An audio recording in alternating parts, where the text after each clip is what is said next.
Je suis le professeur Seydou Nouroutal, professeur titulaire des universités, agrégé de droit public et de sciences politiques et actuellement membre du Conseil constitutionnel. C'est un livre qui est arrivé à son moment, puisque c'est un livre qui est dû à plusieurs raisons.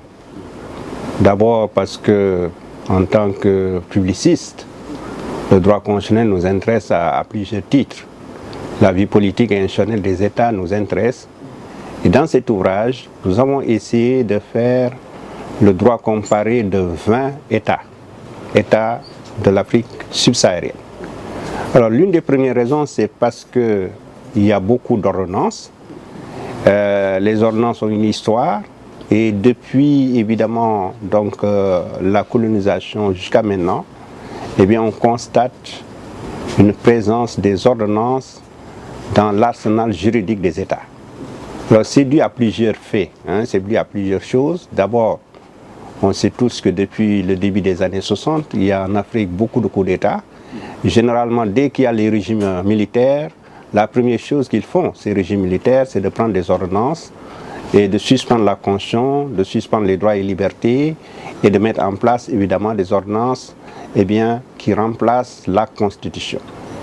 La deuxième raison, c'est aussi le fait que même si ce sont des pays stables comme le Sénégal, on a constaté aussi qu'il y a une utilisation des ordonnances pour régir certaines activités, pour régir ce qu'on appelle l'habilitation législative, puisque les ordonnances dans les régimes normaux sont donc des ordonnances sur la base d'une habilitation législative ou constitutionnelle.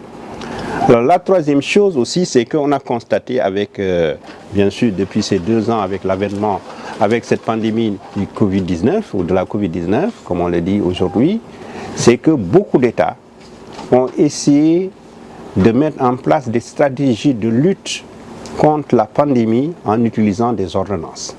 Alors, pour rappel, les ordonnances ne sont pas évidemment ce qu'on appelle les ordonnances médicales, bien entendu. Il s'agit ici de textes juridiques qui sont à mi-chemin entre la loi et le règlement.